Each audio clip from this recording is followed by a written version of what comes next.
और बताओ शीला डार्लिंग, क्या हाल है तुम्हारा? अबे बदतमीज, कौन है तू? और तेरी हिम्मत कैसे हुई मुझे डार्लिंग बोलने की? क्यों, मुझे नहीं पहचाना? मैं तेरा पुराना आशिक चिंटू हूँ। अरे भाई, कौन हो तुम? मैं किसी चिंटू विंटू को नहीं जानती। ठीक से याद करो शीला, मैं तुम्हारे पड़ोस वाले शर्मा अंकल का बेटा हूँ। अच्छा, तू वही है ना जो 5वीं की परीक्षा में स्कूल में हक दिया था? अरे यार, वो बचपन की बातें याद करके मेरी इज्जत का कचरा मत करो। तो क्या करूं? जो सच्चाई है वही बता रही हूँ। ज्यादा होशियार मत बन। वैसे तू भी दूध की धुली हुई नहीं है, तू भी तो रोज स्कूल में सुसु कर दिया करती थी।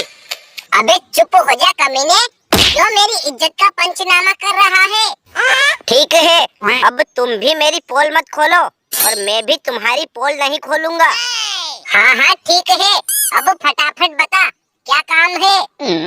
तुम तो जानती हो ना शीला, मैं तुमसे प्यार करता हूँ। चलो अब हम लोग मंदिर में चलकर शादी कर लेते हैं।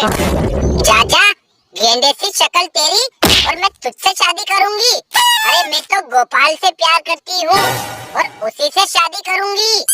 अरे शीला, मेरा प्यार ठुकराने से पहले एक बार अच्छे से सोच लो, वरना बाद में बहुत पछताओगी। क्या रे चिंटू, जब शीला बोल रही है कि वो मुझसे ही प्यार करती है और मेरे से ही शादी करेगी, वो तुझे समझ में नहीं आता क्या? तुम रहने दो बाबू, इस भिखारी के मुंह लगकर क्यों अपना समय बर्बाद कर रहे हो?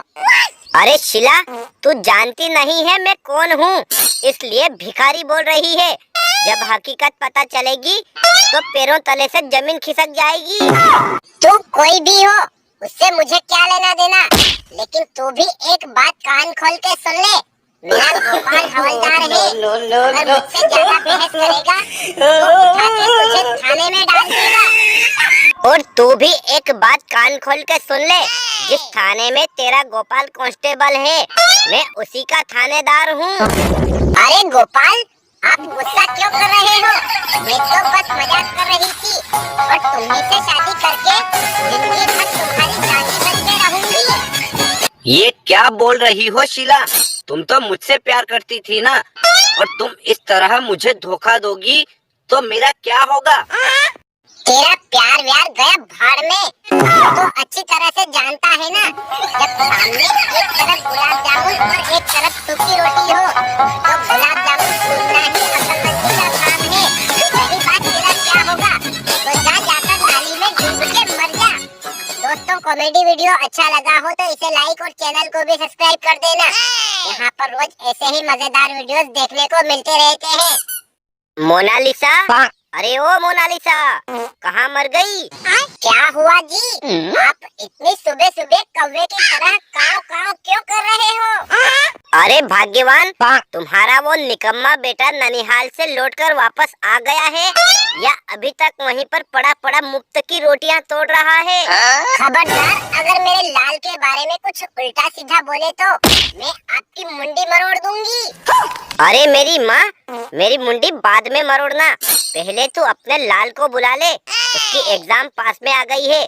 अगर इस बार फेल हुआ तो मैं तेरे लाल को इतना मारूंगा कि पैंट गीली और चड्डी पीली कर देगा। अरे ठीक है, इतना भाव खाने की जरूरत नहीं है। मैंने अपने भाई को फोन करके बोल दिया है, बस थोड़ी ही देर में मेरा नीरज आता ही होगा। नमस्ते मम्मी, देखो मैं आ गया। और हाँ बापू, आप इस तरह खड़े खड़े मुझे क्या घूर रहे हो? जाओ बाहर, रिक्शा वाला खड़ा है, उसका किराया देके आओ। क्यों, तू तो अपने ननिहाल गया था ना, तेरी नानी के पास इतना भी पैसा नहीं है कि तेरा किराया दे सके। अब मैं क्या बताऊं पापा, मैंने मुड़ मुड़ के 4-4 बार पेच हुए, लेकिन उस खड़ूस नानी ने 1 रुपया तक नहीं दिया। Oh no! अरे बेटा, तू तो जानता है ना, वो लोग बहुत गरीब हैं, बेचारे एक भी दिन जमीन पर नहीं सोए, हर वक्त नोटों की गड्डियों पर सोना पड़ता है। और खाना तो आज तक नसीब नहीं हुआ, रोज सोने के बिस्कुट खाते ही काम चलाते हैं। ठीक है, अब अपने मायके के गुणगान बंद करो और इस नालायक को अच्छी तरह से समझा दो।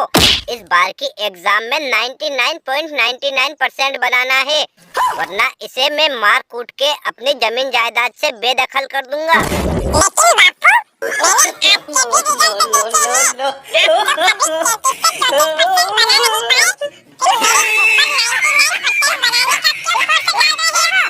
अरे बदतमीज, तुम मुझसे जबान लड़ाता है, तेरा मुंह तोड़ दूंगा मैं। क्यों? बात अपने पे आई तो तुम्हें मिर्ची लग रही है? ऐसी बात नहीं है मोनालिसा, ये हरामखोर सभी दर्शकों के सामने मेरी पोल खोल रहा है। वो लोग क्या सोचेंगे? अब मेरी जबान मत खुलवाओ